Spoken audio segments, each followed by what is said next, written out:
दोस्तों, मज़ेदार और रोमांटिक हिंदी कहानियाँ सबसे पहले देखने के लिए आप हमारे इस YouTube चैनल को सब्सक्राइब कर लीजिए। रात के 12 बजे फ़ोन की घंटी बजी। उस समय आकाश और संगीता सरमोहया भूलकर एक दूसरे से लिपट कर हम बिस्तर हो रहे थे। दोबारा फ़ोन की घंटी बजी। जब संगीता के कानों में घंटी की आवाज़ पड़ी तो वह आकाश से बोली, आकाश तुम्हारा फ़ोन बज रहा है, बजने दो, मुझे डिस्टर्ब मत करो। इसके बाद वे दोनों अपने काम में बिजी हो गए। कुछ समय बाद आकाश ने कहा, बहुत मज़ा आया संगीता। संगीता कुछ कहती उससे पहले फ़ोन की घंटी फिर बजी। आकाश फ़ोन। संगीता बोली, जाओ तुम ही फ़ोन उठा लो। आकाश ने संगीता से कहा, हेलो कौन हो तुम, इतनी रात को बार बार क्यों फ़ोन कर रही हो? संगीता ने पूछा। क्यों, तुम दोनों के काम में रुकावट आ गई? मुझे मालूम है कि तुम सावंत की पत्नी हो जो चंद रुपयों के लिए किसी का भी बिस्तर गर्म करती हो। फ़ोन पर किसी की आवाज़ आई। क्या बकवास कर रही हो, कौन हो तुम? संगीता ने पूछा।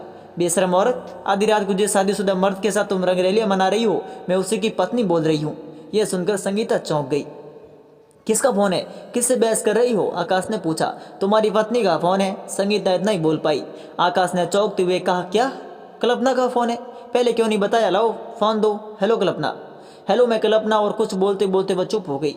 आकाश चौंक पड़ा। क्या बात है कल्पना, क्या हुआ? घर में सब ठीक है ना? प्रतिमा और सुमन की तबीयत जल्दी बताओ। उसने कई सवाल एक साथ पूछ लिए। कल्पना की सांस फूली सी लग रही थी। वह धीरे से बोली, आप जल्दी से घर आइए, अब मुझ में इतनी हिम्मत नहीं कि फ़ोन पर बता सकूं। ठीक है कल्पना, मैं सुबह होते घर पहुंचता हूँ। आकाश फ़ोन रखकर सोच में डूब गया। 3 साल भी नहीं हुए थे आकाश को यहाँ आए हुए। अच्छी नौकरी और मुँह मांगी तनख्वाह ने आखिर उसके बरसों के बांध को तोड़ दिया था। पुरानी नौकरी के साथ पुराने शहर और घर परिवार को छोड़कर वह यहाँ बसा था। पत्नी कल्पना ने कई बार समझाया, 2 जवान बेटियों के साथ भला वह नौकरी, पैसा और कैसे संभाल पाएगी, सब अकेले ही। लेकिन आकाश पर एक ही धुन सवार थी कि किसी भी तरह अमीर बनना है। आकाश के हुनर की वहाँ कोई कदर न थी। वह ज़्यादातर समय घर पर ही बिता देता था। नौकरी करने वाली पत्नी को उस घर से जुड़े रहना बड़ी राहत देता था। बेटी को स्कूल लाने व ले जाने की जिम्मेदारी आकाश की थी, साथ साथ सब्जी भाजी और राशन की जिम्मेदारी भी। कुल मिलाकर एक खुशहाल परिवार था। लेकिन उस खुशहाल माहौल में पहला कंकड़ उसी दिन पड़ गया था जिस दिन आकाश के पड़ोसी राजकुमार अपनी नई मोटरसाइकिल ले आए थे।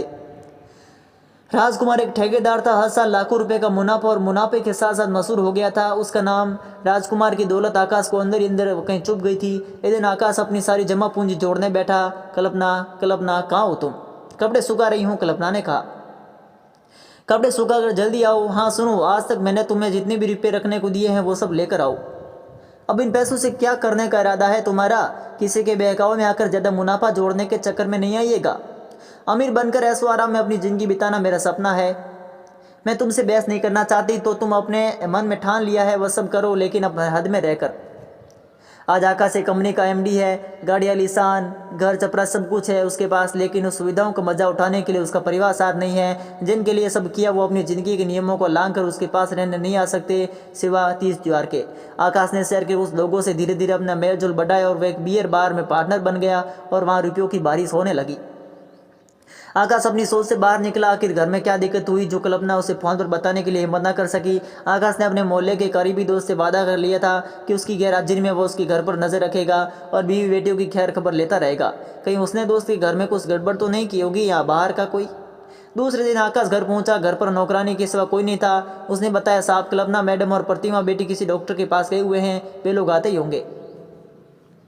कुछ देर बाद कल्पना और प्रतिमा घर पहुंचे। आकाश ने पूछा, कल्पना घर में सुमित भी नहीं है और तुम दोनों किसी डॉक्टर के पास गई थी, तुम सबकी तबीयत तो ठीक है ना? प्रतिमा तो अपने कमरे में जा, मैं इसका चेकअप कराने गई थी, कल्पना दुखी लहजे में बोली। चेकअप कराने क्यों?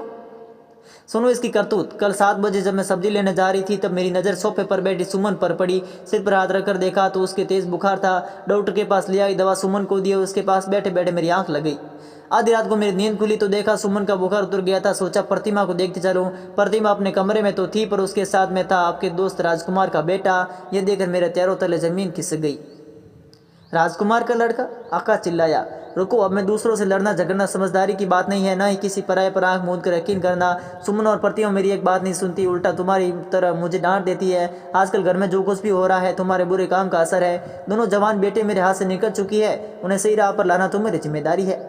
आकाश सिर पकड़कर बैठ गया। वह पछता रहा था कि अपने परिवार से दूर रहना, किसी पराये पर यकीन करना और जिंदगी में ऊंची उड़ान भरना कभी कभी बेवकूफ़ी भरा काम भी हो सकता है।